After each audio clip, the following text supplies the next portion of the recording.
रात के अंधेरे में एक गाड़ी कचरे के ढेर के पास आकर रुकी और अगले ही पल गाड़ी में से एक आदमी उतरा और उसने पूरी जी जान से 3-4 भरे हुए बैग बाहर फेंक दिए। फिर एक नजर आसपास देखा कि किसी ने उन बैगों को फेंकते हुए तो नहीं देखा, और जब उसे इस बात का यकीन हो गया तो तुरंत ही गाड़ी में बैठकर चला गया। उस आदमी के जाने के बाद कुछ कुत्ते भी सूंघते हुए उसी कचरे के ढेर में चले, और कुछ देर बाद एक कुत्ता अपने मुंह में किसी इंसान का कटा हुआ हाथ दबाए बाहर निकला। उस कटे हुए हाथ में एक सोने का कंगन भी था, जो कुत्ते के भागने पर एक घर के आगे गिर गया। माँ जल्दी करो, आज फिर लेट हो जाऊंगी मैं। सोनम अपनी माँ से लंच बॉक्स लेने के लिए इंतजार कर रही थी, और जल्दी ही सोनम की माँ ने उसे लंच बॉक्स दे भी दिया। पर जैसे ही सोनम स्कूल जाने को घर से बाहर निकली, तभी उसे उसके घर के सामने एक सोने का कंगन पड़ा हुआ दिखाई दिया। पहले तो उसने सोचा कि ये कंगन नकली है, जिसे इग्नोर कर वो आगे बढ़ी ही थी कि तभी उसे ऐसा लगा जैसे कंगन के अंदर से कोई उसे बुला रहा है, जिसे सुन सोनम एक पल को रुक गई थी। और फिर ना जाने उसने क्या सोचा, उसने वो कंगन उठाकर अपने बैग में रख लिया। स्कूल जाने से पहले सोनम ने वो कंगन पहन लिया था और क्लास में जाकर बैठ गई, लेकिन कंगन पहनते ही सोनम के हाव भाव पूरी तरह से बदल चुके थे। उसकी आंखें पहले से गहरी हो गई थी। सोनम अब मन ही मन कुछ बड़बड़ाने लगी थी। उसका ये हाल देख उसकी टीचर उसके पास आई, और जब उसने कान लगाकर सुना तो सोनम उर्दू में कुछ बुदबुदा रही थी। सोनम, ये क्या बड़बड़ा रही हो तुम? तुम्हारी तबीयत तो ठीक है, और ये हाथ में कंगन कैसा पहना है तुमने? तुम्हें पता नहीं है स्कूल में ये सब अलाउड नहीं है, उतारो इसे अभी। इतना कहकर सोनम की टीचर ने जैसे ही कंगन को हाथ लगाया तो सोनम गुस्सा हो गई।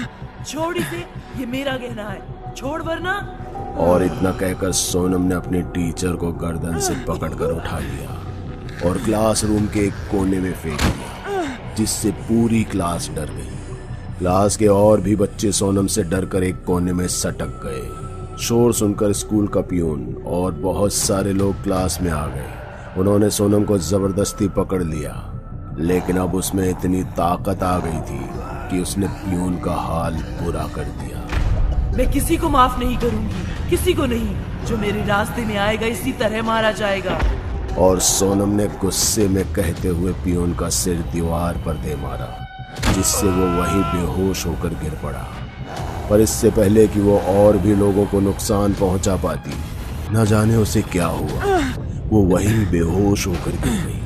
फिर डरते हुए स्कूल के लोगों ने उसे एक खाली कमरे में बंद कर दिया। कुछ देर बाद सोनम की माँ जब उसे लेने आई तो सोनम उसी बंद कमरे में बेहोश पड़ी हुई थी। स्कूल वालों ने भी सोनम की माँ को उसकी सारी हरकतें बता दी, जिसे सुनकर सोनम की माँ के होश उड़ गए थे, और उसे पूरा यकीन था कि सोनम के ऊपर कोई ऊपरी साया है। इसलिए वो बेहोश हाल में सोनम को घर न ले जाकर उसे सीधा एक अघोरी के पास ले गई। और अघोरी ने भी जब सोनम के हाथ में कंगन देखा तो उसमें उसे किसी बुरी आत्मा की आवाज सुनाई देने लगी। अघोरी एक पल में सारा मामला समझ गया था। ये कंगन तेरी बेटी को कहाँ से मिला?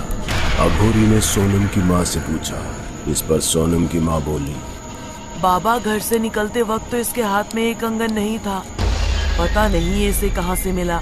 ये कंगन श्रापित है, और इसी कंगन की वजह से तेरी बेटी पर बुरी आत्मा का साया है, तांत्रिक ने सोनम की माँ से कहा। और फिर कुछ मंत्र पढ़ते हुए कंगन को छुआ ही था कि इतने में सोनम होश में आ गई। खबरदार, जो मेरे गहने को हाथ लगाया, मैं तेरा सर फोड़ दूंगी। सोनम की बात सुनकर अघोरी समझ गया था कि सोनम पर जिस बुरी आत्मा का साया है, वो इतनी आसानी से सोनम का शरीर छोड़ने वाली नहीं है। इसलिए तांत्रिक ने सोनम के आसपास सिंदूर से एक घेरा बना दिया, जिससे सोनम कहीं भाग न पाए। नहीं छोड़ूंगी, मैं किसी को नहीं छोड़ूंगी। मेरे साथ जो किया उसका बदला लेकर रहूंगी। क्या हुआ था तेरे साथ और क्यों तूने इस बच्ची के शरीर को वश में कर रखा है? क्यों इसको परेशान कर रही है? मैंने इसे नहीं चुना, बल्कि इसने मुझे चुना है। मेरा कंगन इसने पहना है, तब से मैं इसके साथ हूँ। अब मैं अपना बदला लेकर रहूंगी। मुझे कोई नहीं रोक सकता, कोई नहीं। सोनम ये कहते हुए उस लाल घेरे से निकलने की कोशिश में थी, लेकिन जैसे ही सोनम ने लाल घेरे को छुआ तो वो जलने लगी। उसे अब लाल घेरे में तकलीफ होने लगी थी। क्या हुआ था तेरे साथ? किस चीज का बदला लेना चाहती है तू? अघोरी की बात सुनकर सोनम भी शांत हो गई थी और अपने सिर को झुकाते हुए अपने दर्द को याद करने लगी। मैं भी एक आम औरत थी जिसका अपना भरा पूरा परिवार था, लेकिन मेरे पति ने मुझे धोखा दिया। मुझे छोड़कर वो किसी और से प्यार करने लगा था। शराब के नशे में धुत रहता था। इसी बात से मेरे और मेरे पति का झगड़ा हो गया और गुस्से में उसने मुझे मौत के घाट उतार दिया। फिर जेल जाने के डर से मेरी लाश के टुकड़े किए और मुझे कचरे में फेंक दिया। मैं उस हैवान को जिंदा नहीं छोड़ूंगी तांत्रिक।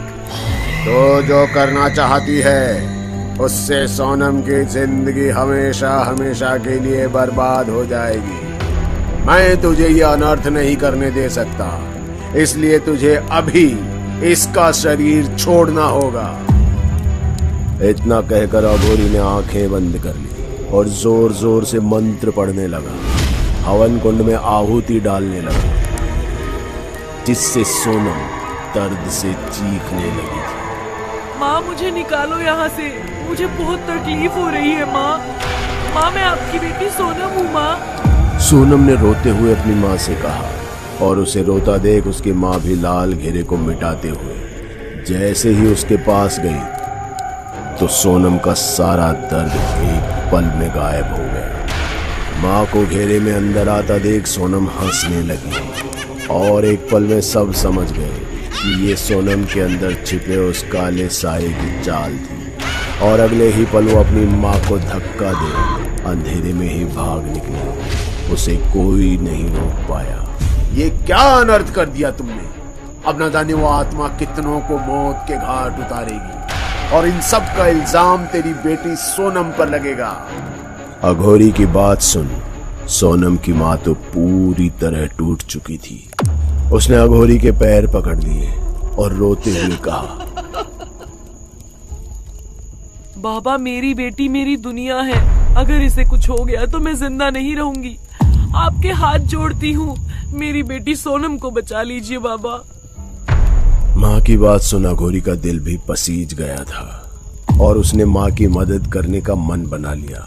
वो जानता था कि उससे बड़ा अनर्थ हो गया था, पर उसे ये भी मालूम था कि इस तरह की जिद्दी आत्माओं को कैसे वश में किया जाता है। लेकिन उसके लिए पहले सोनम को ढूंढना जरूरी था। इसलिए अघोरी ने मंत्र पढ़े और आंखें बंद कर एक दिशा में चल दिया और अघोरी के पीछे पीछे सोनम की माँ भी चल दी। दोनों अब एक घर के सामने आ खड़े हुए थे, जिसके अंदर से किसी आदमी के चीखने की आवाजें आ रही थी। अघोरी समझ गया था कि अगर जल्दी ही कुछ नहीं किया तो वो आत्मा अपना बदला ले लेगी।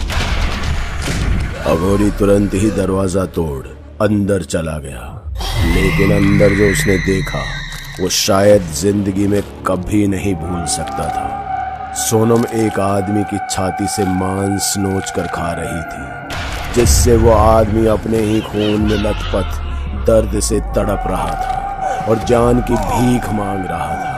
छोड़ इसे, छोड़, वरना भी तेरी आत्मा को एक बोतल में कैद कर लूंगा।